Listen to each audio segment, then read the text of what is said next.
Hello, hello, everyone. Welcome to a brand new edition of the GSMC Sports Podcast, brought to you by the GSMC Sports Network. I'm your host, Mara Fatemi, joined by my good friend and co-host Jake Daly here today. How are you doing today, Jake? Too bad, man, Rob. How about yourself? Doing pretty well, man. We got a packed show lined up for you guys today. Top it up, going on right off the top, we're going to talk about the NBA Finals. Big game two happening tonight in OKC. OKC obviously dropping game one in dramatic fashion. Tyrese Halliburton with a crazy shot. We're going to discuss, can the Thunder bounce back, or will the Pacers take control of this series before it switches over to Indiana? We'll also talk a little bit about the NCAA scholarships program. We saw that their house settlement just got approved a couple days ago. We'll get into all of that and discuss what the scholarship and some roster limits issues, some logistic stuff regarding the NCAA. We also going to talk a little bit about the NFL, NFC North specifically, with how crazy that division is. There was a lot to discuss there, so be sure to stick around for that segment. Talk a little bit about the Steelers. Talk some WWE, some Money in the Bank reactions. Money in the Bank happening last night. We saw Seth Rollins winning that briefcase, and honestly, what to expect next with a big Monday Night Raw tomorrow. And then we'll get into some hockey, some more NCAA, and then obviously some UFC 316 to close out the show. But before we move any further, I'd like to remind you guys to please like and follow the show for more GSMC Sports Network content. Also, we get a number of questions from viewers that come in during the show, so to ensure that your question gets read on air, ask that you use the tips and donations link at gsmcpodcast.net. This puts your question at the top of the list so I see it, and it also really helps out the show. Again, the link is gsmcpodcast.net for all your questions and comments. But let's get right into it here, Jake, because we have a packed show lined up, and we got to get into the NBA Finals. About to kick off in about 30 minutes' time in OKC. There is a little bit of a tornado warning out there, Jake. You think it's going to be a little windy? You think OKC has it in the bag right now?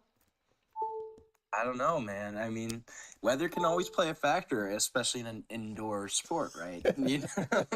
But no, jokes aside, this is going to be an exciting matchup.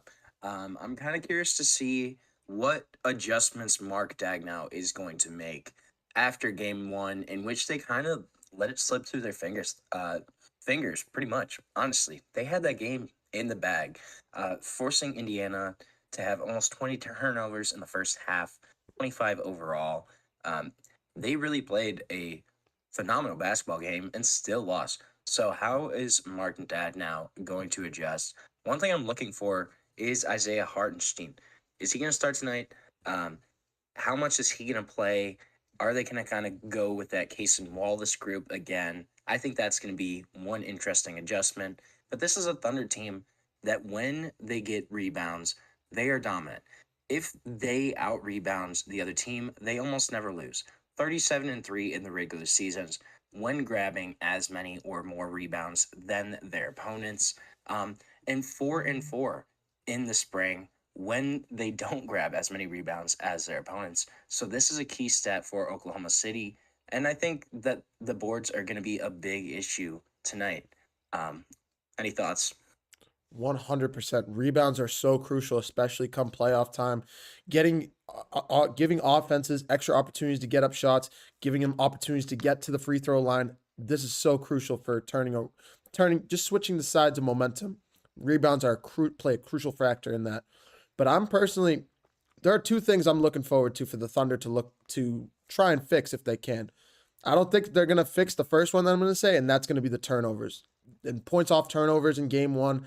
The Pacers had about 24 turnovers in game one.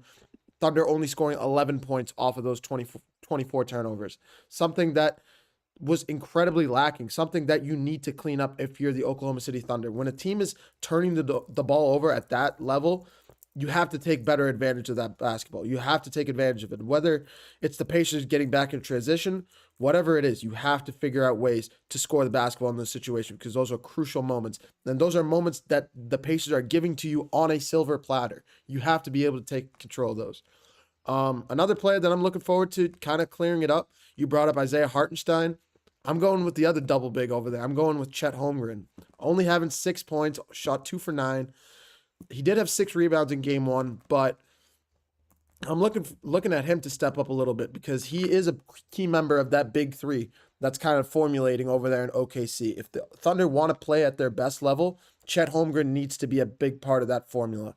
And yeah, if it's, I think Shea's going to continue to play at a high level like he did in game one, but it's going to be the role players in general that need to step up. So I got a question for you. So obviously, right, this is Halliburton versus Shea. That's the big storyline. But is it crazy to think that the front court, the power forward center duo, that's going to determine the winner of this series? Isaiah Hartenstein and Chet Holmgren versus Pascal Siakam and Miles Turner. I think honestly, whoever plays better out of those two duos might end up being kind of the X factor here. I don't know if you kind of think the same way, but certainly seems like there's at least a conversation and an argument for that. Absolutely, 100%. I think a big thing that I was looking forward to in this series was how the Thunder were going to be able to handle the double big of Pascal Siakam and Miles Turner because of how differently they play compared to anybody else in the Western Conference. Of course, you have Julius Randle and Rudy Gobert. You had to deal with Zach Edey and Jaren Jackson Jr. with the Memphis Grizzlies. You still had to deal with Aaron Gordon and Jokic, but I mean, this is just such a different lineup with the Pacers. They play with so much pace, so much space. They're able to push the ball, push the tempo, and in a way they force the Thunder to they beat the Thunder at their own game in a way. That's what they did in game 1, being able to stick with them, especially down the stretch in clutch moments. I think Pascal Siakam was the Eastern Conference Finals MVP for a reason. He won it over Tyrese Halliburton. Some people may call that a little bit of a snub, but if you watch that, Pascal Siakam was crucial in throughout the Eastern Conference playoffs when they ran through all three series, including especially the MVP, especially the Eastern Conference Finals. So I think, yeah, Miles Turner and Pascal Siakam play big roles in this series. When you're looking at like, Yeah. I was going to ask you, Go ahead. who do you think needs to step up in this moment more, Tyrese Halliburton or Shea Gilgeous-Alexander? Uh, Honestly, I don't know if it's either of them. I think honestly the pressure's on both of them right now. I think if you're picking one guy, it's probably going to be SGA, right? Halliburton, there's a little more veteran kind of leadership around him, surrounding that team with kind of guys like Pascal Siakam, Miles Turner, TJ McConnell's, some of those kind of veteran types that, can steady a team. There's not a whole lot of that on Oklahoma City. Shea Gilgeous Alexander is almost kind of the elder statesman over there, even though he's only, mid 20s. But for that team, for how young that roster is, he kind of is that role. He is kind of that guy. And when things are going to kind of go tough, they're going to look up to SGA and be like, hey, dude, get us out of this. And I think that's where there might be a little more pressure on Shea to kind of deliver in this finals than maybe there is on Tyrese Halliburton right now. For sure. And Shea Gilgeous-Alexander's been such a heart and soul for that team, carrying that offense throughout these playoffs. But another player that we kind of brought up when we were recapping this series on Friday, I believe. I'm trying to think back. Yeah, Friday. We talked about Jalen Williams. Jalen Williams having a little bit of a struggle game, and he's been struggling throughout these Western Conference playoffs. Is he a sneaky X factor in not only in tonight's game, but the games moving forward throughout these finals? Oh, he's completely an X factor. I mean, this is a guy that pretty much is Oklahoma City's number two guy. I think he is that over Chet Holmgren personally. Just what he brings to the table on both sides of the ball. This is a guy that when he's on, can go for 25, 8, and 7 on any given night and give you really great production on the defensive end of the ball too. Um, I think though he kind of struggled in game 1. We saw still had 17 points, but not super efficient. Kind of didn't get him the way we normally are used to seeing Jalen Williams operate. If he can kind of get back to his normal self, if he can, be 22, 23 points per game, this guy can win this series for Oklahoma City. I think he's a huge X factor, both in terms of kind of what he can do offensively as well as what he brings to the other side of the ball too. just in kind of his defensive production. So Jalen Williams, I think for sure, is definitely an X factor in this game 2 and in the rest of the series going forward. For sure. Yeah. You brought up Mark Dagnall as well. And when you're first talking about this, when we're talking about game 2 tonight, do you think that chess match between Rick Carlisle and Mark Dagnall is a really, really it's an underrated storyline in this series? I think yes and no. We got to give Mark Dagnall credit, though. This is a phenomenal, young, great offensive mind, and just a guy that really is a phenomenal head coach for the Oklahoma City Thunder. Taking them this far when they're so young already, I don't think any of us really predicted them to kind of be this strong as a unit this early kind of into the tenure. We always saw that, hey, Oklahoma City's got like 40 draft picks, so maybe in a couple of years down the road. But I don't think anybody said, yeah, in 2025, we're going to see the Oklahoma City Thunder in the NBA Finals with some of these guys. So this is a great head coach, but yeah, I think it is a little underrated. You have Rick Carlisle, experienced head coach, 6th NBA final, versus a second-year head coach. There's going to be a difference there, an experience in tactics and just kind of how you manage the game. So I think, yeah, it kind of is an underrated storyline, and it's something that we might see show up later on down the road. For sure. Mark Dagnall in really a tough spot tonight, or in this series, going up against such an experienced head coach in Rick Carlisle. We obviously remember that 2010 run with the Dallas Mavericks when they won the championship against LeBron James back in 2011. If Rick Carlisle can get it done again, that would be insane, and that was a big part of this playoff preview. When we were looking at this on paper at first before game 1, that was a big part of this series. But for going straight into picks, I think from where we're looking at game 2, I think this has to be a little bit of a must-win game for OKC. Going back to Indiana is a really tough place to play. We have seen Indiana struggle a little bit more at home, but I mean, it's the NBA Finals we're talking about here. This is the first time for both of these teams. You can't really look at history at this point. The history goes out the window. You have to look at present. You have to look at the current times. I'm rolling with OKC to win this game, but if they don't, they're in a world of trouble before game 3. What do you think? I mean, I think it's Oklahoma City too. It's just there's too much on the line right now. You're at home. You have pretty much you let game 1 slip away. You need to win this game. You can't go down 2-0. I think there's too much on the line. They're going to be able to lock in, kind of make some adjustments, and be able to win this game too. For sure. We're both in alignment there. We'll leave it at that. Tip off shortly in about 12 minutes now. I think tips off at 8:30. Yeah. We'll catch up with this. We'll give a little bit of an update later on in the show. But switching gears over to the NCAA. We're going to take a short break, but we're going to switch gears over to the NCAA for our next segment. Talk a little bit about the House settlement that went down late last week, and we'll discuss everything that you got to know about the logistics with the scholarships and some roster limits that we didn't get to talk about yesterday. So you're watching the GSMC Sports Podcast, brought to you by the GSMC Sports Network. Don't go anywhere. I feel like I'm losing my mind. Is everybody in the world blind? Please, Lord, give me a sign, a sign. I feel like I'm losing my mind. Is everybody in the world blind? Please, Lord, give me a sign, a sign. I wanna be the greatest. Everybody on the fake shit. I look around and feel like everybody is the fakest. I make this every day and I'm impatient, hoping one day I blow up from the basement. Statement, the top is so vacant. I don't hear shit that I think is amazing. Waiting for my day when I'm playing sold out shows for 1,000 faces. Hey, give me that crown, get in my way and to be put down. It ain't your place, all this my town. If I want that shit, then I'll get it right now. I'm losing it, the noose it fits. I'm losing shit, a stupid myth. You choose to live or choose to dip. You choose to fight or lose your grip and lose a gift. I feel like I'm losing my mind. Is everybody in the world blind? Please, Lord, give me a sign, a sign. I feel like I'm losing my mind.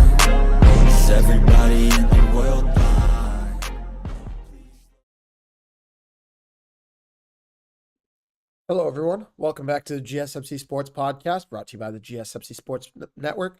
As always, I'm your host, Marif Fatemi, joined today by my great friend and co-host, Jake Daly. In our next segment here, we're going to switch gears from the NBA over to the NCAA. Some college football news, well, college athletics in general. But so we saw the House settlement get approved on Friday night, late Friday night, and we got to get right into that news about the scholarships and some roster limits, some logistic things that are coming from this new settlement deal that took place in the NCAA. But before I move any further, I'd like to remind you guys to please like and follow the show for more GSMC Sports Network content. Also, we get a number of questions from viewers that come in during the show, so to ensure that your question gets read on air, ask that you use the tips and donations link at gsmcpodcast.net. This puts your question at the top of the list so I see it, and it also really helps out the show. Again, the link is gsmcpodcast.net for all your questions and comments. But let's get right back into it here because we got to get into this NCAA news. We saw the House settlement get signed and agreed to late Friday night. We brought it as breaking news on this show. Me and Jake were sitting here on this panel around 9:30 on Friday night talking about this. Immediately we thought what is going to change with athletics with the removal of NIL money. But now we got to kind of get into the scholarship side of things because there is the NIL with players getting paid. But as terms with when we're looking at scholarships with players trying to get into college, trying to pay for college, what are you trying to think? What are your initial thoughts of it, Jake, when you're thinking about this new scholarship issue? Yeah, so this is interesting. So essentially, what's kind of happened with the House settlement is they've introduced new roster limits for pretty much every NCAA sport across the board. And there is kind of a caveat with this. So now schools can offer full scholarships up to the roster limit. So there's no longer an amount of full scholarships than partial scholarships. Schools can now offer full scholarships up to that roster limit. However, the roster limits for a lot of these sports are smaller than the average roster sizes. You look at football, for example. Football is now going to have a hard roster limit of 105 student athletes per football team, per university's football team. If you look at some of these programs, Nebraska, they've had 180 football players on their roster. Texas A&M, 143. Under these new limits, those programs would have to cut 80, 40 guys to get under these limits. So it could cost, some research has suggested, it could cost over 13,000 athletes their scholarships and their positions in college athletics at one point. This was a big issue too for Judge Claudia Wilken. That was kind of one of the big hang-ups in the House settlement. And she kind of said, hey, if you don't do something to kind of fix this issue, this settlement is not going to pass. So kind of what they did is they've put in place almost a grandfathering law where it's voluntary and any athlete, they can kind of say that they lost their spot because of this roster size limit. Their spot will be able to remain. There will kind of be an eligibility waiver throughout the remaining eligibility that student athlete has. So they're going to kind of grandfather it in, but eventually these roster limits are going to be in place for every sport across college athletics. What do you think about that many student athletes potentially kind of losing out on opportunities to compete in college sports throughout, the rest of this time period, I guess, this crazy era? It's so crazy, Jake, because when I think back, I used to play a little bit of high school sports. I just recently graduated about 4 years ago. When I'm thinking about I used to run cross country and track. And when I thought about even trying to do college sports, the one thing that came into mind was how competitive it was, even at the D1, whatever division level it was. Now you're telling me 13,000 of those students might not even have a chance. It makes the competitiveness even crazier. And not only is this an issue for universities being able to be competitive in sports and have backup guys increase their roster spots, but it's making it more difficult for athletes coming out of high school to possibly want to join a college team. So, and this is across all sports. This isn't just football. This isn't just basketball. This is across every single sport. The one thing that I'm still kind of confused a little bit about, I'm hoping you can let me know about. Maybe I'm a little bit far off, but how much is the cap limit on the money that's going to be available for per university? How much of an issue is that going to be for these student athletes in terms of how much they're going to be getting paid? And is there going to be a difference between how much they were getting paid from NIL versus this new third party issue, NCAA agreement that they have? Yeah, I think it's going to be interesting. So, kind of how the salary cap's going to be set up. I think we're honestly going to see a lot of, kind of football, basketball players. I think they're going to have to take pay cuts. Um, just because it sounds like the school, they're not going to be able to pay every single player $750,000, right? If you only have 20.5 million to work with, and that's for the schools that even have $20.5 million to put towards athletics. You're not going to be able to pay everybody that much money. And then with kind of this new third party NIL Go organization that's going to be run by Deloitte, it sounds like they would have denied a lot of these third party NIL deals that we've seen over the past couple of years. So going forward, if you're not seeing some of those kind of third party deals, and if schools aren't going to be able to pay these athletes, 100,000, 750, 500K per player, I think we're going to see some of these guys start having to take less money. But it's going to be a little more uniform, I think, to where it won't be open season per se. In a sense, it's going to be interesting, though. Yeah, and I you're don't just know if that makes sense, kind of what I was saying. no, it does. It 100% does. And while you were talking about that, something just trickled into my brain, a little bit of a thought. Um, do you think some players will start moving? Do you think we're going to see a little bit of an uptick of players coming out of high school just going straight into professional sports with this new issue of with this new issue of scholarships and just money not being players not getting paid? Do you think you'll see a little bit of an uptick in that? I mean, I guess we could see it maybe in some sports such as, baseball, where you've seen kind of a lot of high school guys come out already. Um, it's certainly going to be interesting, though, when you see maybe some of those prospects that are kind of on the cusp of going to college versus potentially going pro, what that decision is going to be. I don't know if there's going to be a huge impact on kind of players going professional. Basketball kind of seems honestly like the NIL era has pushed kids more towards staying in school. When you look at some of these 3-4 year guys that have kind of stayed at Houston, at the LJ Criers of the world, the guys that had been bouncing around. Caleb Love has been playing college basketball now for 7 years. It feels like. Yeah. You know what I mean? Like these guys are kind of starting to stay in school a little more. So I wonder if that's going to be a thing. At least this year for football, some of these kids are going to be paid a lot more this season than they will in their rookie year in the NFL. It's just how it's going to be.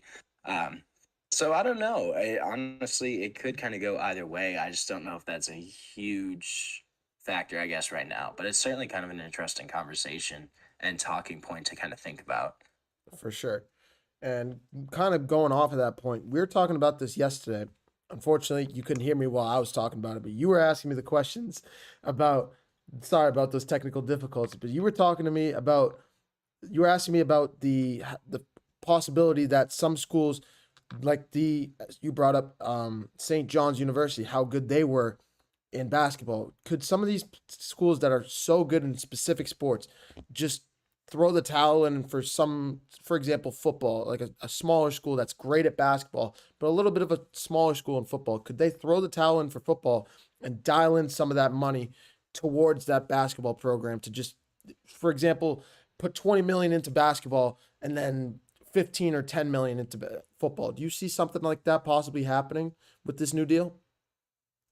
Yeah, I think it's certainly possible. But then also you got to think about too, what if an Alabama or a Georgia goes, we don't care about any of our Olympic sports. We don't care about anything else. We're going to cut everything besides football, besides basketball, besides baseball, and then softball, women's basketball. It's very, like, I could see that being almost a reality too, where you start seeing some of the other schools kind of go the other way and cut, the rifle team, the golf team, swimming, like tennis, like some of these varsity sports that are NCAA sports that are under their umbrella, but maybe they don't really care that much about them in terms of financially, in terms of the brand that they drive, the stuff that they bring in.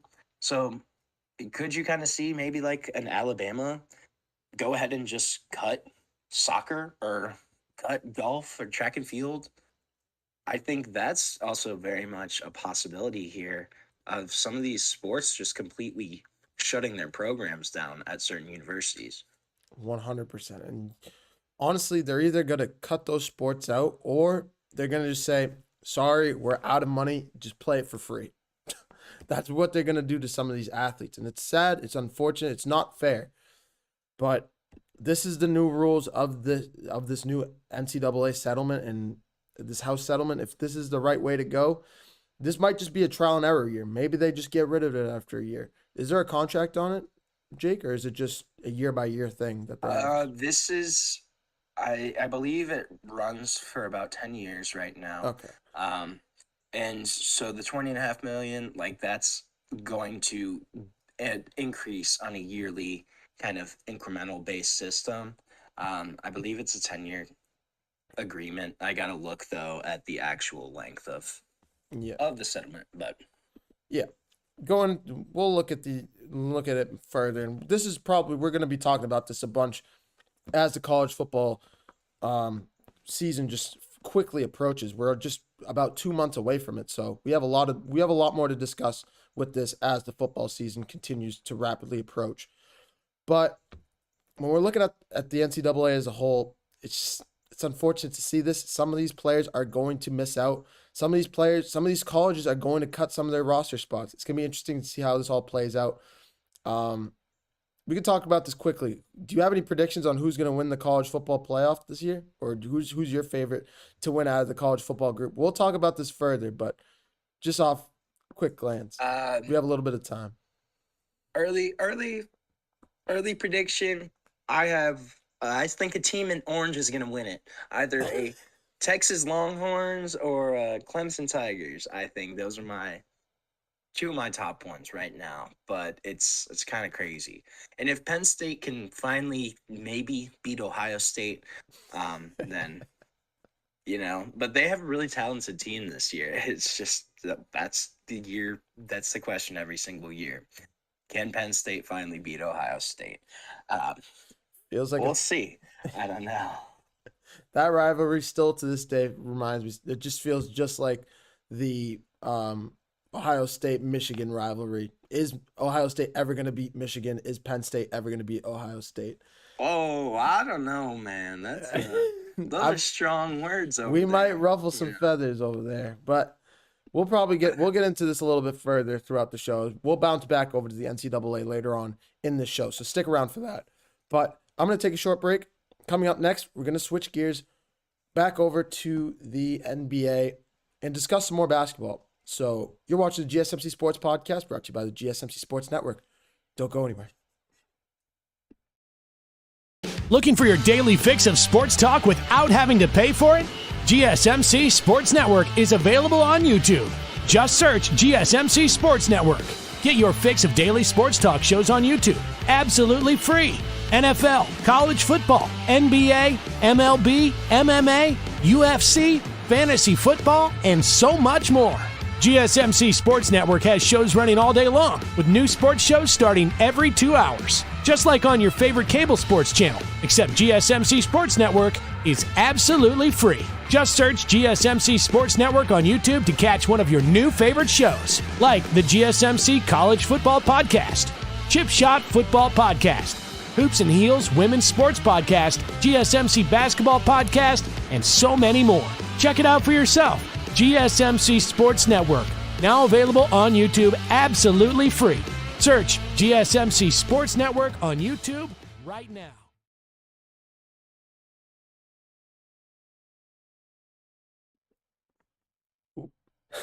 Hello, everyone. Welcome back to the GSMC Sports Podcast, brought to you by the GSMC Sports Network. As always, I'm your host, Meir Fatemi, joined today by my good friend and co-host, Jake Daly. Jumping into our next segment here, we talked a little bit about the NCAA in our last segment. We talked about the collegiate level. Let's jump over to the professional level of things, over to the NFL, and specifically over to the wild, wild north of the NFC North. How crazy that division is right now. I know it's a wild, wild west, but let's bring it. Let's give the North some credit here. How crazy this division is. We're looking at Green Bay, the Detroit Lions, who just won, which was one of the best teams in the NFC, missing a lot of pieces this year. The Chicago Bears have improved a lot. The Minnesota Vikings bring in J.J. McCarthy and having his first freshman year in the NFL. How is this all going to shake out, Jake? And give me your initial thoughts when you think NFC North, when you think about how crazy it is. Who do you see coming up atop of this division? First thing is, honestly, it's very possible that all four of these teams could be playoff contenders. You look at the Packers, really solid roster across the board. Jordan Love finally drafted a wide receiver in the first round for the first time in over 20 seasons, taking Matthew Golden. You have Minnesota, had a really strong season last year. Was it luck? Was it just kind of they're a good team? I don't know, but you still have kind of the majority, the core of that group coming back. You have Jay Jettas. You have a healthy, pretty much rookie J.J. McCarthy after he had that torn ACL, sat all of last season. You have one of the hottest young offensive-minded head coaches in the NFL, and Kevin O'Connell, who kind of seems every single year to just grow his reputation as a head coach. That's a really, really solid team in Minnesota.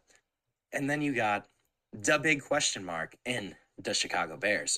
How are they going to look under Ben Johnson, first-year head coach, but being poached from their division rival, the Detroit Lions, taking him and pairing him with Caleb Williams? You give them a brand new head coach. You give him Colston Loveland at tight end. You still have Rome Dunze. You still have DJ Moore there. You have a vastly improved offensive line as well. Bring in Joe Tooney, bring in a couple other guys. This is going to be really intriguing. And one question, though, I kind of think is, who do you actually think is the best quarterback in this division? Because there's Jared Goff guys, there's Caleb Williams, there's Jordan Love, and then JJ. But, those other three guys, I mean, those are all pretty solid quarterbacks. I don't know. Who do you think? Who would you have as the top? I think it's in my brain. It's a no-brainer with Jordan Love. I think he's the best guy on paper before season outlook. I think you are underrating J.J. McCarthy a little bit. I know he had some dark days in Michigan, but he is a great young quarterback. We didn't give him enough of a chance. We gave him no chance in his first season last year, getting hurt in the middle of OTAs in minicamp, getting no chance to get out there on the field, even in the preseason. So we got to give him a chance before we run him into the ground. It's also crazy how Ben Johnson goes from an assistant coach, the offensive coordinator of the Detroit Lions, and goes in the middle of the division to the Chicago Bears as a head coach.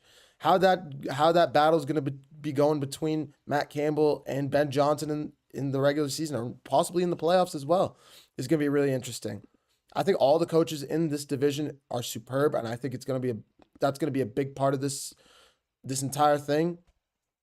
But my initial thoughts, I think I have to give this division to Green Bay. As much as I love Detroit, I think they can piece this thing together. I think Jared Goff is still a good quarterback. I think Amon-Ra is still probably the best. Let me change that. My brain just forgot Jettas as a person. He's not the best wide receiver in the world, in the division. Justin Jefferson still owns that title. But Amon-Ra Put still some one of flowers on Amon-Ra St. Brown's name, though. That dude, he can play some ball. That's a stud right there. So he is put some so good. respect on his name, though. He is so good, man. Amon-Ra, when he gets going down the field, you better have Tyreek Hill as your cornerback, or else you're not catching him. He is sprinting full speed ahead like lightning down the field. But I'm I, really curious about JJ McCarthy. I'm just really intrigued. Because honestly, frankly, I was never that impressed with him as a college quarterback. He didn't push the needle for me. I mean, that team around him at Michigan was so strong. Defense, this is one of the best teams we've seen built probably in the 21st century, just across the board. And then the running game that he had, still having Colston Loveland there too. I just think JJ never really needed to do anything. He only threw over 25 passes per game, like 4 or 5 times in his career at Michigan. Something that was kind of crazy actually when you looked at it. But is this going to be a guy? I think that's one of the big question marks of this division is JJ McCarthy. What's going to happen there?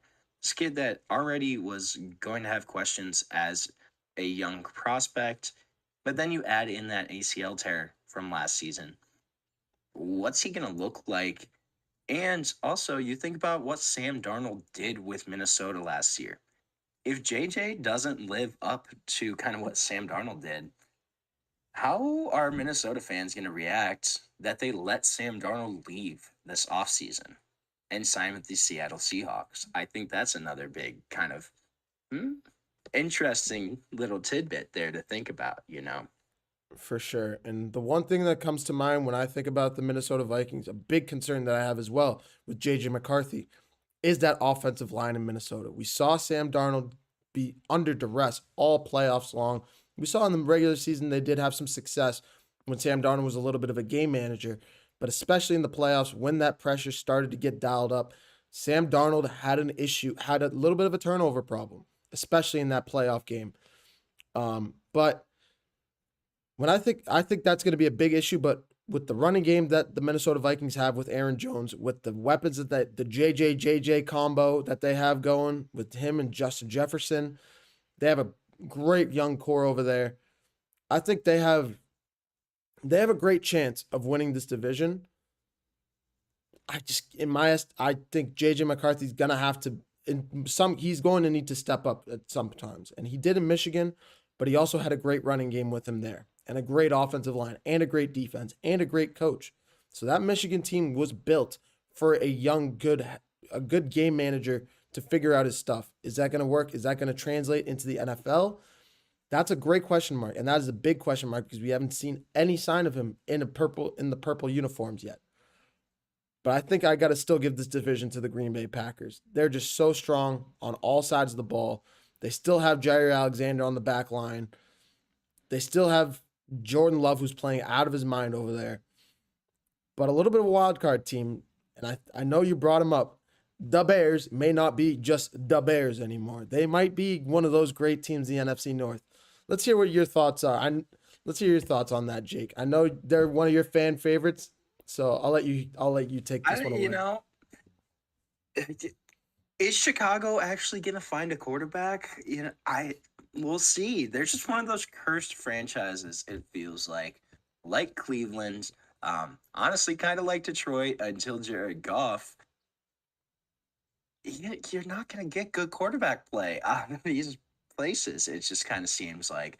But if anybody's got a chance to change that narrative, it's Caleb Williams and Ben Johnson.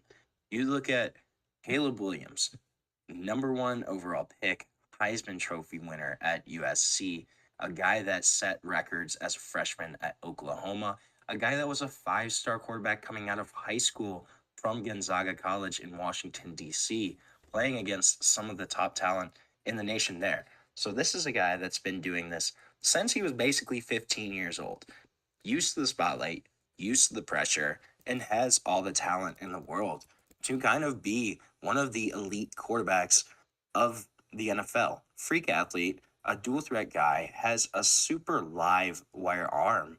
And if Ben Johnson, who in his own right is one of the brightest play callers in the NFL, if you look at some of the plays he drew up last year, pretty much every single week, there was another crazy out of this world play design that you're like, how did he come up with this? So if you can kind of pair that with Caleb Williams, you have a really solid passing attack there in DJ Moore, in Rome Odunze, and they drafted one of my favorite wide receivers in Missouri wide receiver Luther Burden III. You give those three guys to Caleb Williams, that's a really dynamic offense, and you kind of retool that offensive line. This is going to be one of the big question marks. How quickly do they mesh? Can kind of Ben Johnson unlock Caleb Williams' potential? And can they kind of change the narrative in Chicago once and for all? You bring up Luther Burden. Luther Burden is one of my favorite draft picks in this young core. He was probably I wanted the Seattle Seahawks to draft him so bad. I know they drafted Jalen Milroe and he's looked like a stud over there, but Luther Burden is such a good wide receiver, I think. I saw him play in person. He's just he's one of my favorite young wide receivers in this class. He was one of my favorite prospects this year by far. Kind of had a rough 2024 season, but when you look at his 23 tape, unreal, dude, just unreal player. No, so I completely agree, and I think you pair him with DJ Moore and Rome Odunze. Keenan Allen. I'd throw Keenan Allen in that mix.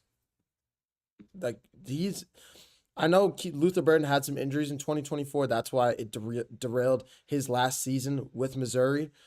But you bring up his 2023 highlight tape. He's speedy. He's dynamic. His hands are incredible. His footwork is incredible. He's just one of those great.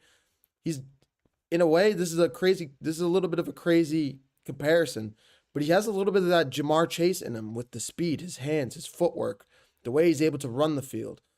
And he's going to be able to learn. He's going to be a third man option behind DJ Moore, behind Keenan Allen, behind Rome Odunze. He has the growth. He has a great young core over there, and he has a bunch of guys that he can mentor from. He has room to grow. He has time that he can use to his advantage here. And I think the Chicago Bears have a bright, bright future ahead of them. Caleb Williams is going to have a fantastic season in my estimation.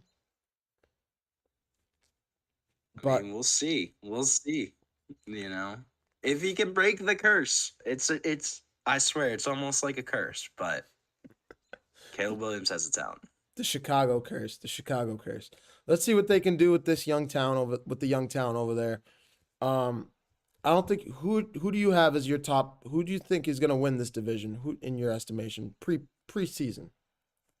Right now I think it's still the Detroit Lions. They did lose a lot, but I just have faith in Jared Goff, in Amon-Ra St. Brown, and kind of some of those other guys over there, Jack Campbell types, the Brian Branches of the world. I think this is just too solid of a team, too well coached under Dan Campbell. I think they're still the early favorites right now. For sure. And bringing back Aiden Hutchinson is such a big piece to that team. The Detroit Lions will be back. The Vikings will be back. The Packers are still around, and the Bears are up and coming. They're that wild card team that can take this division by storm this year. But I'm going to leave it off on that note. I'm going to take a short break. Coming up next, we're going to switch gears back over to the NBA and talk some more Game 2. You're watching the GSMC Sports Podcast, brought to you by the GSMC Sports Network. Don't go anywhere.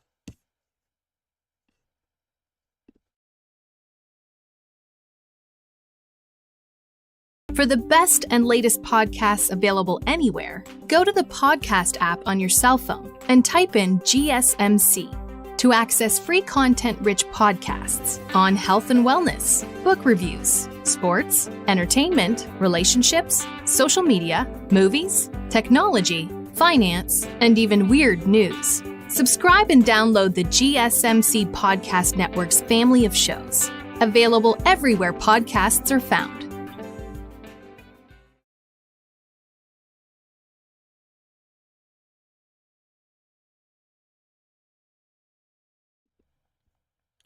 Hello, everyone. Welcome back to the GSMC Sports Podcast, brought to you by the GSMC Sports Network. As always, I'm your host, Merav Temi, joined today by my good friend and co-host, Jake Daly. In our next segment here, we're going to keep it in the NFL and switch gears over to the AFC with a team that made some news a couple days ago, finally signing Aaron Rodgers, giving Aaron Rodgers a home for his 22nd year. This is his 22nd year in the NFL now. He's going to Pittsburgh in the black and gold first. And how do you see? Honestly, this is such a weird spot for Aaron Rodgers, I think. The offense, they just trade away George Pickens. They still have Freiermuth. They still have a great head coach in Mike Tomlin. They bring in DK Metcalf. What are your thoughts on this offense, Jake? And how do you see Aaron Rodgers being able to thrive in this new black and gold uniform? Well, my first thoughts are Aaron Rodgers, here we go again. Jeremy Fowler reported the other day on SportsCenter that Aaron Rodgers has reportedly already talked to head coach Mike Tomlin and offensive coordinator Arthur Smith in them reconfiguring the offense so that Aaron Rodgers knows some of their line calls and can do some of his pre-snap check at the line kind of stuff. They're going to add some of his terminology in there. I don't know what else they're going to change, but Aaron Rodgers, here we go again. Kind of taking over an offense. And yeah, I mean, when you think about what they did in bringing in DK Metcalf, kind of retooling this offensive line, this is frankly not an exciting offense to me. Does 42-year-old Aaron Rodgers excite you as a quarterback option, Rob? Would that? No, but it's better than Will Howard right now. Well, that is a very fair point. It was slim pickings besides Aaron Rodgers.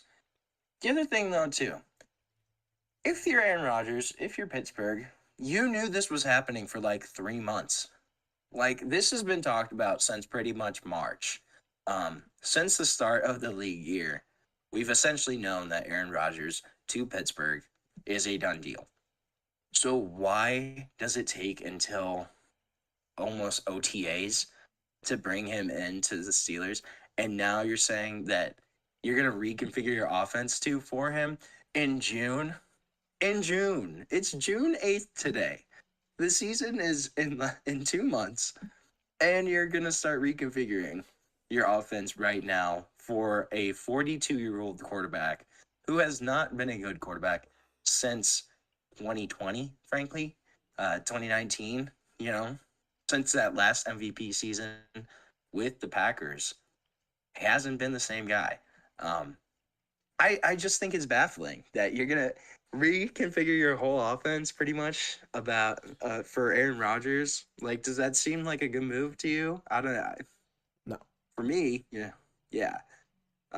You hit the nail on the head. I don't know. You're really hitting. Yeah. You hit the nail on the head. I can't say it any better.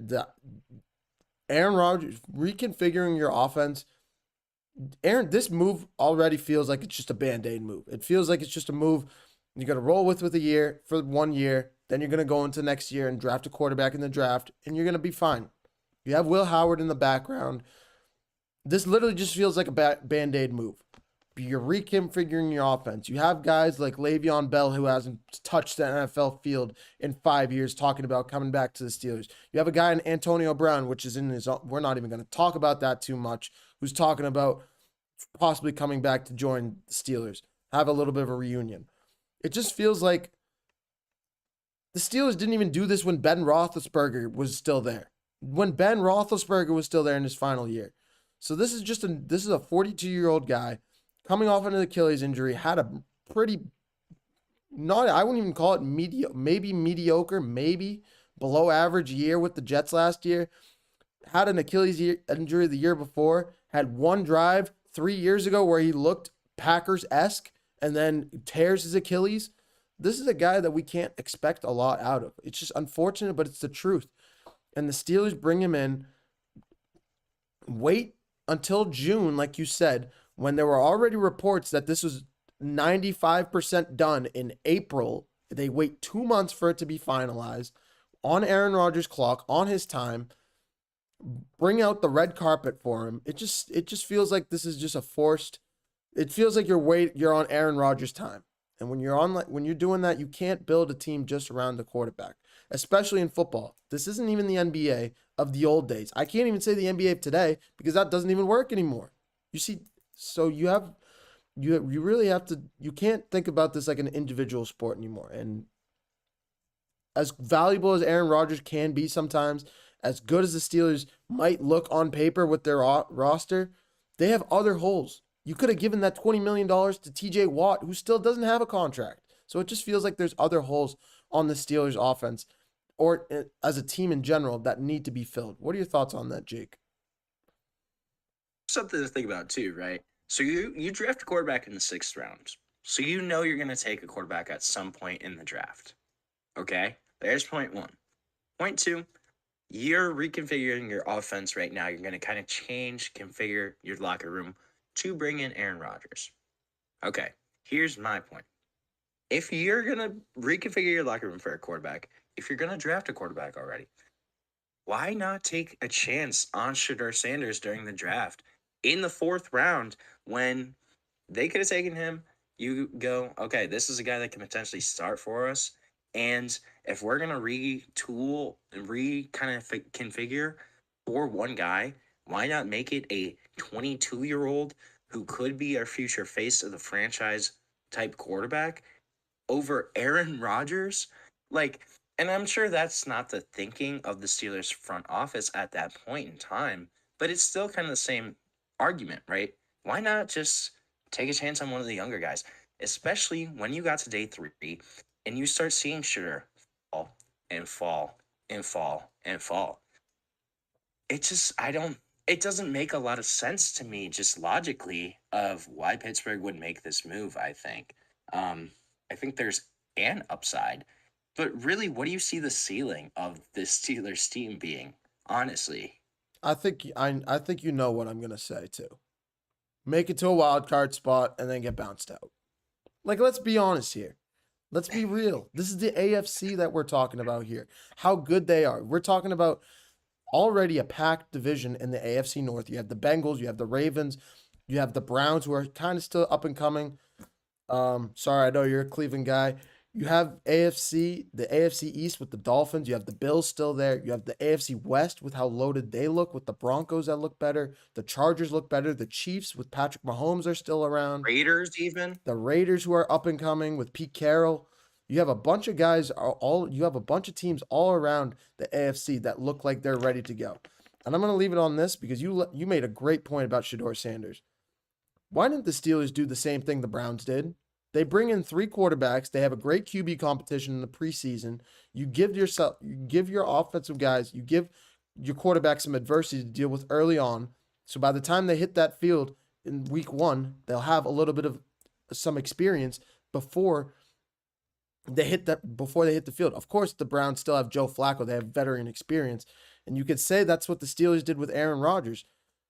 But it just feels like it feels like they missed out on a bunch of opportunities in this draft where they could have done something, given Will Howard some experience before he could have touched the field. And if Aaron Rodgers is a bluff, that's something that might happen pretty quickly if Aaron Rodgers starts to struggle early on with Will Howard coming in. Do you really see Aaron Rodgers being a mentor figure towards Will Howard? We have to give him the Jordan Love experiment. Even though you could say that was Matt LaFleur. He didn't want Jordan Love. He couldn't stand Jordan Love on that team. You know, that was kind of the first part of the breaking point between him and Green Bay, was them taking Jordan Love instead of a wide receiver or offensive line help for Aaron Rodgers. So I don't know. I mean, yes, you could certainly point to Jordan Love's success as a quarterback, but wouldn't that kind of be the same thing as like Aaron Rodgers when he took over for Brett Favre? It's almost like they sat for 4 years, so at that point you've kind of seen an NFL defense and know how it works. That's very true. And I can't say that Aaron Rodgers was a mentor to Zach Wilson. We saw how that effect went this year. We can't say that either. So you make a great point there. Well, I think Zach Wilson he had some, Other issues. there's a little more to work on with Zach Wilson than Aaron Rodgers could probably help him with in terms of quarterback play. Should not have been the number 2 overall pick in any world, but that's what we live in. The Jets, like the Browns, like the Bears, can never draft a quarterback. So it's always a fun one. Well, that's another conversation for another day. But when we're looking at Aaron Rodgers yeah. right now, how do you see that them bringing in DK Metcalf? Do you think that was a good idea? And what are your thoughts on the George Pickens trade as well? Do you think that was a good idea? Kind of seems like a lateral move, honestly. When you think of DK Metcalf and George Pickens, they're very similar wide receivers. Both tall, physical, deep threats, but able to kind of go up and high point, can get a contested catch. So it kind of seems like you're replacing Pickens with DK Metcalf, and I don't know. I feel like they could have just given that money to George Pickens instead of giving up draft capital and then extending DK Metcalf. Why not just extend George Pickens? Kind of gets the same effect. That's at least my thinking. I just don't think they're that far off in terms of kind of where they are in their wide receiver hierarchy to kind of say, yeah, we're going to give up draft capital and really not get that much back when they gave up George Pickens. Yeah, it felt like you hit the nail on the head. And I think this is a little bit more of an indictment on George Pickens, that the Steelers were willing to not only move off of him, but bring in pretty much his exact same carbon copy to the team before trading him. They were pretty much set in stone that they didn't want him. They just wanted a guy like him. They just didn't want him. So in a way, just a little bit, maybe it's a little bit of an indictment on George Pickens. We know how much of an on-the-field character he has. He's had some on-the-field issues with George Pickens. We don't need to discuss that. But when we're looking at this team, you get rid of Najee Harris. You have Jalen Warren there now. I mean, did I get that right, or did they get rid of Jalen Warren and keep Najee? Which one? Jalen Warren's still there. Okay. Najee's gone to the Chargers. I always mixed it up. But, yeah, so now we're looking at, you still have a good running game. You have a decent offensive line. Cameron Hayward, you bring up Cameron Hayward a bunch when we're talking about this. He's getting older. How much time does he still have left in the tank? He's had a couple major injuries as well. You have TJ Watt that still needs a contract. It just feels like this Rodgers move was a Band-Aid that you probably could have sent the money elsewhere as well, in a way. I'll leave the final thoughts with you, Jake, on this season. How well do you think this team can be come playoff time? Yeah, I mean, we'll see if we get to see the Steelers in the playoffs this year. I don't know if this move honestly improves Pittsburgh. I think it's kind of more of maintaining the status quo at this point. I think we're kind of going to see an average offense out of the Steelers. Aaron Rodgers, it's going to be more of that up and down kind of, there's moments of, his former greatness, but then there's moments of him being a 42-year-old coming off a major injury a couple of years ago and just not having that much left in the tank. I think this is probably a 9-8, 10-7 season for Pittsburgh. I don't know if they're strong enough to kind of go past that. And honestly, I could see Aaron Rodgers almost hurting them more than helping them this season. I just don't know how much this move actually improves the Steelers. I kind of see it being more of the same over there in Pittsburgh. But we're certainly going to find out coming up in a couple months. For sure. Pittsburgh definitely has a lot of work to do. Mike Tomlin has his work cut out for him this year. We'll see how it goes. But yeah, I'm going to leave it on that note. We're going to switch gears next to a sport we don't cover all that much, but we had a big event last night in the WWE. We're going to switch gears over to the Money in the Bank event that happened last night. Some big news that happened there, who won the matches, and preview a little bit of Monday Night Raw, how this is going to shape out for Monday Night Raw tomorrow night. You're watching the GSMC Sports Podcast, brought to you by the GSMC Sports Network. Don't go anywhere.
Hello, everyone. Welcome back to the GSMC Sports Podcast, brought to you by the GSMC Sports Network.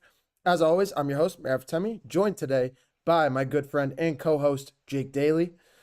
In our next segment here, before we jump into our next segment here, I wanted to give a little bit of an update on Game 2 going down right now between the Oklahoma City Thunder and Indiana Pacers. OKC up 57-39 with just under 2 minutes to play in the second quarter. And a big name that I said needed to step up in this one. Oh, okay, I thought I was frozen for a second. But the name that I said needed to step up in this one, Chet Holmgren has stepped up. He has 11 points in the first half right now. Shai Gilgeous-Alexander leading the way with 13 points as always. And the Thunder look like they're cruising by 18 points just before halftime here.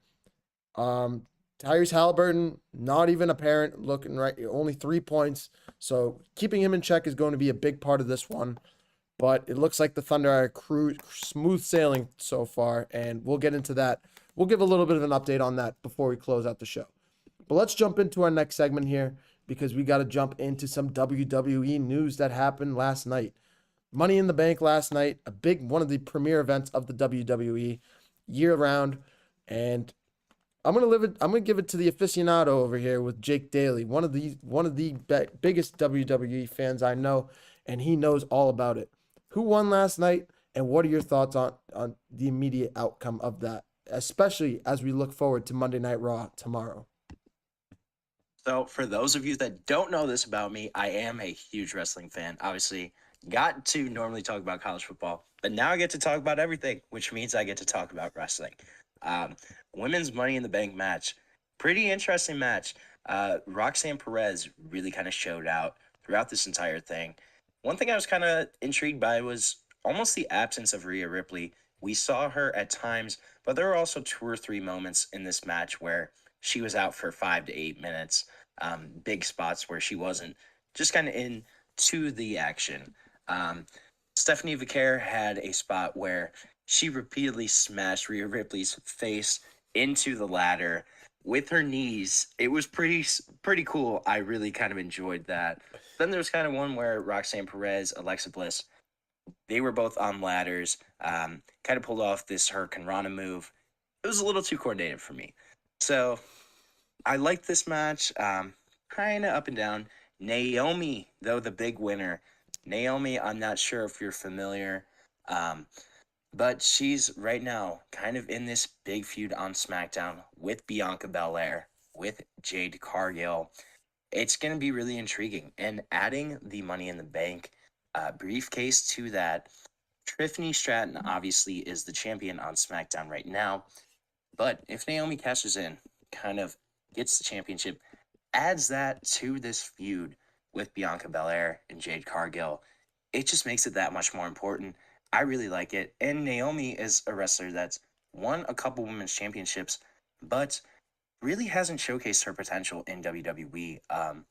Really had a super strong run in TNA under the name Trinity Fatu, but you kind of haven't really seen that in WWE. So Naomi winning is going to be really interesting. And then obviously the men's Money in the Bank matchup, Seth Rollins winning. The ending sequence, absolutely insane, of this match. Really kind of chaotic though. So obviously Seth Rollins with his new group, Paul Heyman, Bronson Reed, and Braun Breaker. They're I think they're calling them the Vision. The Vision. I don't know if I like that. But I don't know if I love that. But obviously those two big boys show up, start wrecking havoc, just smashing stuff, breaking things, all the types of fun stuff. And then you get the Samoan werewolf, Jacob Fatu, to come out with JC Mateo, kind of combat them, fight them off. And at one point, it looked like Solo Sikoa was going to take the Money in the Bank briefcase. There was a point where it's him and Jacob Fatu. Jacob Fatu had kind of gone on a rampage, as he does if you've ever seen him perform. That guy is a madman. Super fun to watch, but actually looks really insane when you're watching him perform on a WWE stage. So Jacob Fatu, Solo Sikoa are in the middle of the ring, and they set the ladder up Solo starts climbing the ladder. Jacob's like, "Go, you got this." Solo reaches for the briefcase and then feels the hand of Jacob Fatu on his calf, pulling him down and screaming, "I hate you," in a significant twist, going against the new bloodline leader in Solo Sikoa, kind of cementing his own legacy. And then, because of this, the sneaky Seth Rollins does it again, kind of slithers his way in there at the end and climbs the ladder, wins Money in the Bank after everybody else did the dirty work. But a great matchup and a lot of different storylines here. Then you have your main event, tag team matchup: Cody Rhodes, Jey Uso versus Logan Paul and John Cena, champion versus champion, challenger versus challenger. Really kind of interesting. I didn't love the action throughout. I thought it was kind of meh, kind of up and down. But you get to the end sequence, which was pretty sweet. There's kind of interference. Then it gets to the point where John Cena and Cody Rhodes are in the ring. Cena's got his title, goes to hit Cody Rhodes in the face. He does. He goes for the pin, and he gets attacked by a masked man. Who is that masked man? None other than R-Truth. Oh, absolutely. Absolute cinema. R-Truth. After the rumors that WWE had not renewed his contract, after the speculation, after the chance of We Want Truth on SmackDown this week, we get Truth in Money in the Bank last night. I don't know if you have any reactions to kind of everything I just blurted out over the past couple minutes, but it was a great event. I don't know what you got about that, Mira, but if there's anything, There's a couple interesting things that I haven't watched WWE that intent. The last time I did was probably that Roman Reigns era started bringing me back in. When I first got into it, it was about 2017, 2018, when Roman, Samoa Joe, Brock Lesnar were all on their early runs. The Undertaker was still involved. That was when I was first getting into it. So a bunch of these names that you're bringing up, Naomi, you bring up even R-Truth, John Cena, of course. There's a bunch, Paul Heyman. There are a bunch of guys that are still around that I'm still shocked are still performing at such a high level. Alexa Bliss even. But when you're looking at this, it feels like the vision, you want to call it, the new bloodline that's being set up over there with Solo Sikoa heading it. I don't know how this is all going to show down because it feels like Cody Rhodes is going to stay the champion for a while. I don't think, or John Cena is still the champion. What am I saying? We got Cena and Jey Uso. One thing that I think, too, is going to be interesting about Raw tomorrow: Jey Uso versus Gunther for the World Heavyweight Championship. Could we see a Seth Rollins cash-in on 2 nights after? He's got that group. Think about it. If Jey Uso already kind of beat up from the tag team match in the main event, then he's got a World Heavyweight Championship match against a former champion in Gunther, a guy who is absolutely a freak. The Ring General is his nickname. This is a guy that loves wrestling, loves the sport of it, and is a dominant figure throughout wrestling. So you have AJ Uso that has to go face Gunther tomorrow night. Already beat up from Saturday. Even if he wins on Monday night, gonna be beat up too. So do you get a Seth Rollins capitalizing on that, using his muscle in Braun Breaker, in Bronson Reed, to kind of slither his way into that World Heavyweight Championship? I think that's something that's very possible, and it's kind of intriguing to think about. For sure. Bronson Reed bringing in his inner Samoa Joe out on ringside. I could 100% see it. I could see Seth Rollins doing that. It just feels like In your spare time, you got to look up Bronson Reed's Tsunamis and just watch it and be in awe of how a man that size can move like that. It's pretty ridiculous, honestly, when you think about some of this stuff. He's Yeah, done moonsaws. He's jumped off the top rope. There's no reason a guy that big should be able to move like that. 100%. It's crazy stuff. I think too with SmackDown then. Solo Sikoa versus Jacob Fatu. This is going to be a big storyline going forward. You have Solo Sikoa, kind of the guy who took over after Roman Reigns, um, tried to take that mantle for himself, and now it's kind of seems like he's being upstaged himself by Jacob Fatu, who came in a little later into WWE, but has kind of quickly become one of the staples of WWE, one of the most exciting superstars that SmackDown has to offer. United States champion at one point. This is a guy that's a freak and must watch TV every time he's on the screen. So I just wonder, are we kind of seeing him take the mantle instead of Solo Sikoa? Is Jacob Fatu going to be kind of that next Roman Reigns type character? Or is it going to be maybe Solo Sikoa still? Yeah. Do you see Roman Reigns coming back anytime soon into the ring? See, I don't know. I mean, he's kind of at the point though. It's almost like a Brock Lesnar where you don't need him to show up that much. Even when he was still champion, you looked at the last year or two he was wrestling. He really only wrestled 20 times in the entire year, pretty much, when some of these guys are wrestling 150, 200 times a year.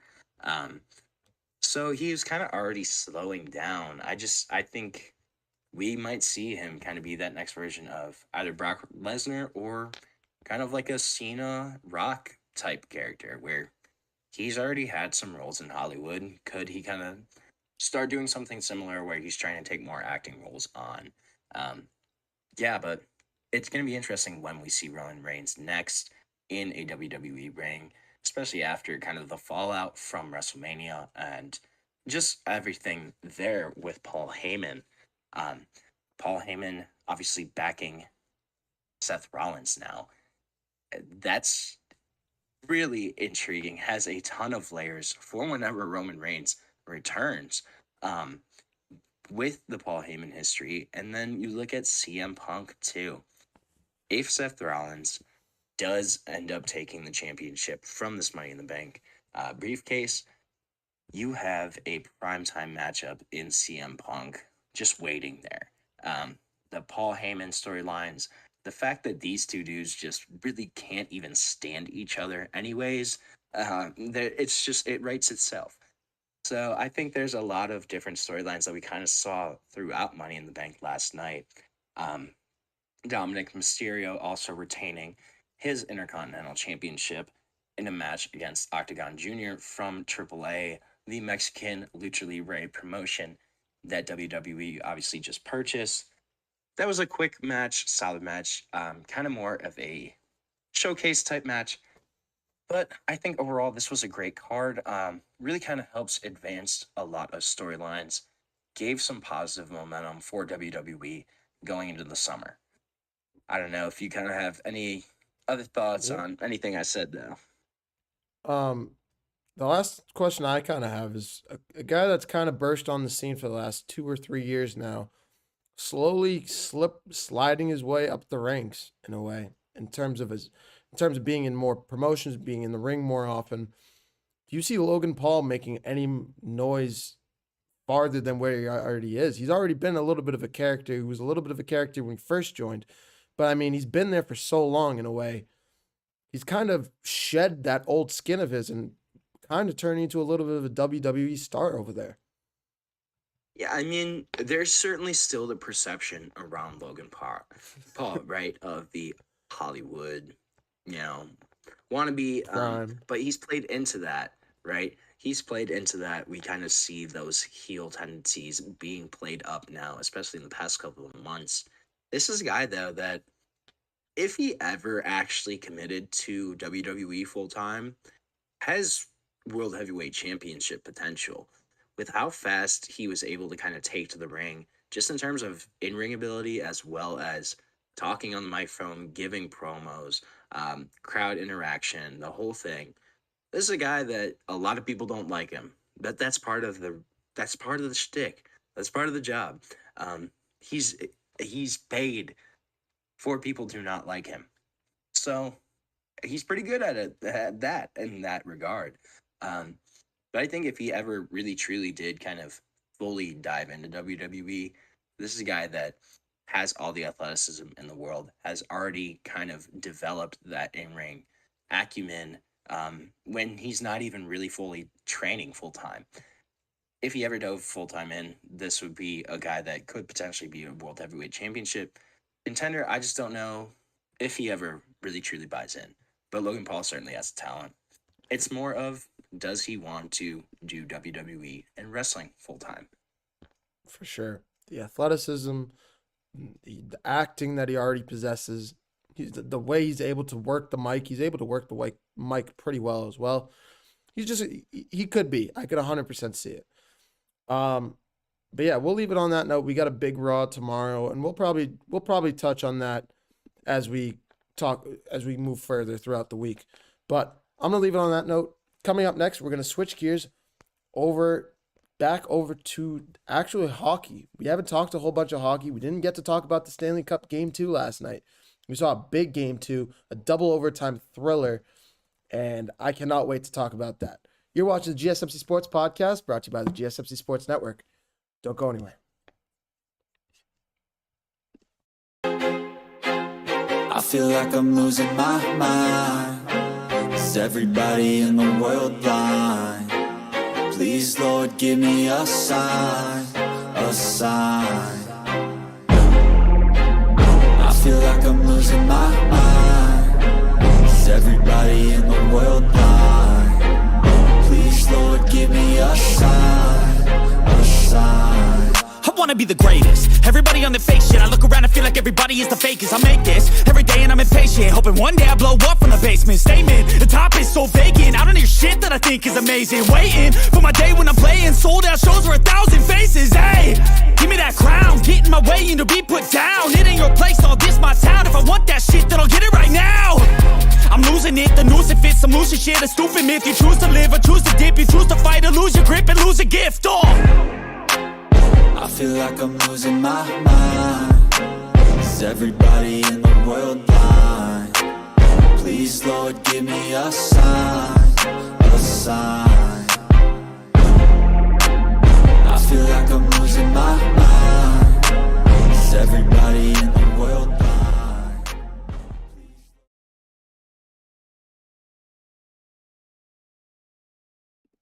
Hello, everyone. Welcome back to the GSMC Sports Podcast, brought to you by the GSMC Sports Network.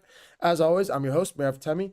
I keep saying GSMC Basketball Podcast. I used to run it. I don't run it anymore. Habit, man. It's habit, you know. It's habit. We're breaking out of it. We're getting used to this new style podcast that we've been running for the last few days or so. And this is pretty much what we got every weekend. You can bet on it every single weekend. You'll see me, and you'll see Jake right next to me. So we'll jump right back into the action here. We had game two between the Edmonton Oilers and the Florida Panthers last night. A phenomenal game, double overtime thriller. Brad Marchand scoring 2 goals in this one. What a game we saw.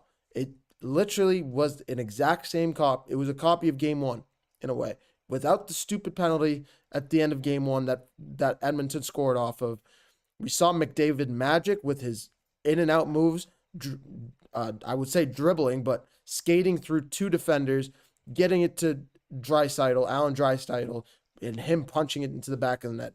McDavid having 2 assists in this one. Draisaitl having a goal and an assist. Edmonton showed up big time in this one.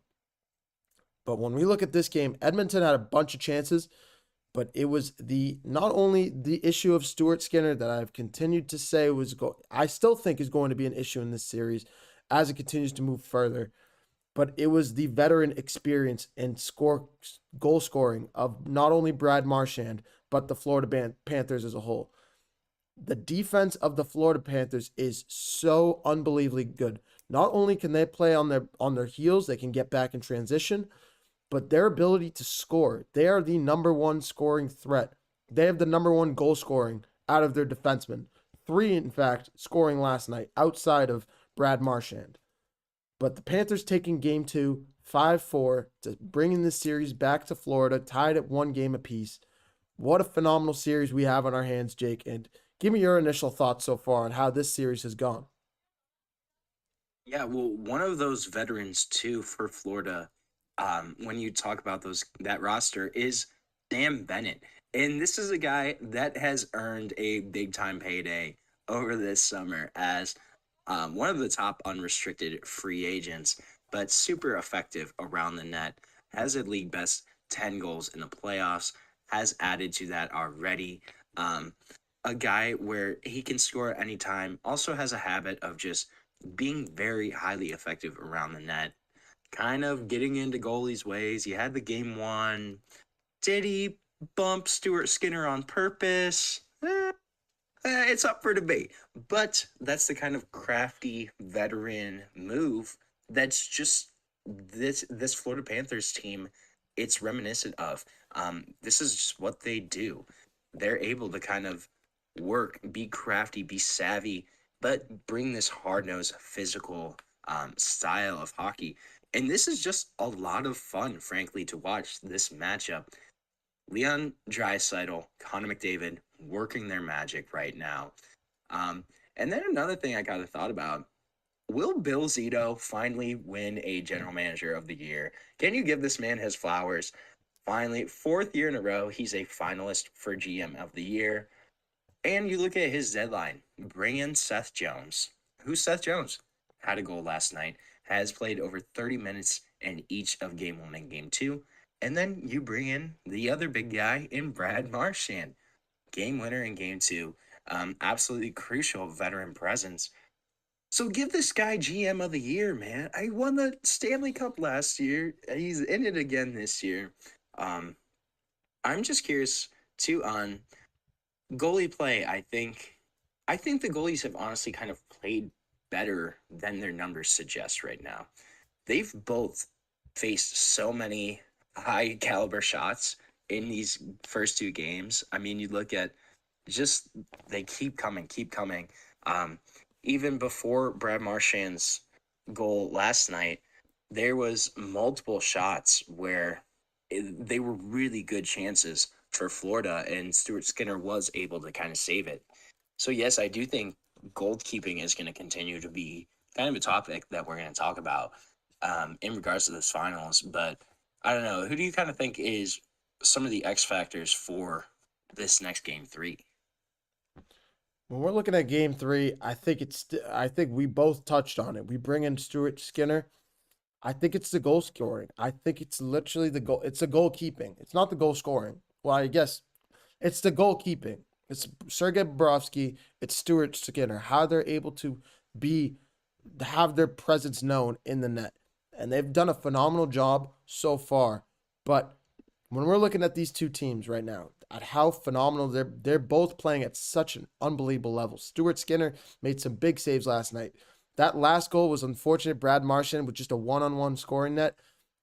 I've seen it time and time again back in the day when I used to watch Brad Marchand play in the black and gold in Boston. But we don't see it anymore. And as much as it hurts to see him not wearing that black and gold in Boston, when I saw him going down the lane, it was just like, I've seen this movie before. I know what's about to happen. And Brad Marchand just faking out Skinner, putting it through the 5-hole, and that was the game. 2 goals for Brad Marchand in a big way. But I think the defensive line, not only for Edmonton, funny enough, it's Florida with 17 goals as defensemen. 17 defensemen have scored for Florida. It's the number 1 rank throughout the NHL playoffs so far. Who's number 2? Edmonton with 13. Both these teams are playing phenomenally on both ends. But it's going to come down to the star players. It's going to come down to Leon Draisaitl and Connor McDavid. We haven't seen McDavid get into the scoring category yet, but he's had a lot of playmaking, and he's been a phenomenal playmaker down. His puck handling has been otherworldly throughout the series. If you guys have not seen that clip of him skating through 2 defenders to get it to Draisaitl, that second goal again last night in game 2, just go watch it. You can watch it fast regular speed. But just watch the slow-mo version of it, and then just think of how crazy it is, how quickly he's able to make those plays in full speed. It is so unbelievable how quick he can move with the puck, and he truly is one of the best modern puck handlers that we've seen in the NHL. But in this series, in Game 3, I think it really comes down to the goal scoring and how I think McDavid's going to need to show up in a big way in these. I think it comes down to the star players. What are your thoughts on it, Jake? One name I think honestly is Evander Kane.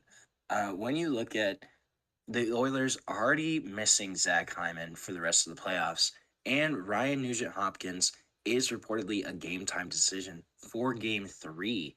You kind of need one of these other forwards. You know the focus is going to be on Connor McDavid and Leon Draisaitl. Panthers are going to key on those two guys, two of the best offensive players in the world. I think Connor McDavid's probably the best player in the world, regardless of offense or defense. But you're going to key in on those two guys. You're going to need a supporting piece. A guy like Evander Kane, who scored in Game 2, but a guy who can potentially take up that role of scoring, being that wing option for them. When you're already missing Zach Hyman, you're potentially missing another one of your top 6 forwards in Ryan Nugent-Hopkins.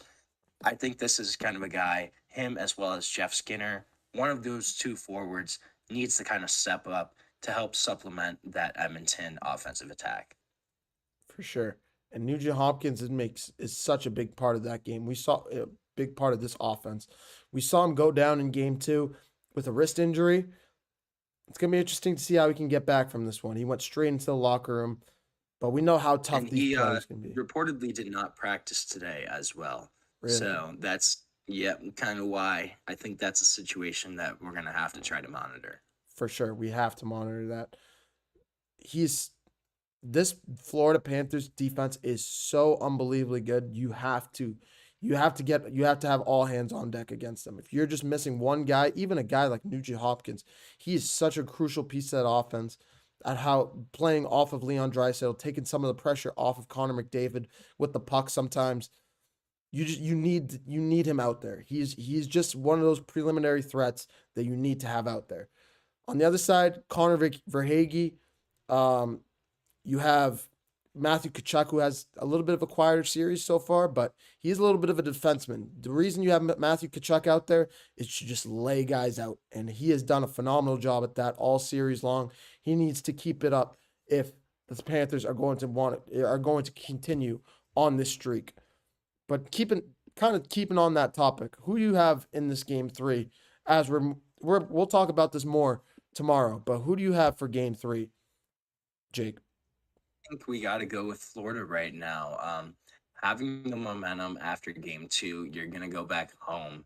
And this is a veteran-laden team that already has the Stanley Cup winning experience from last season. I just think they're going to be able to settle in at home, kind of tune in on some of those struggles from the first 2 games, and be able to settle in and take this Game 3, take a 2-1 lead going into Game 4. What about you? I think so too. I'm going to play a little bit of a devil's advocate though. I think the Oilers really need this game.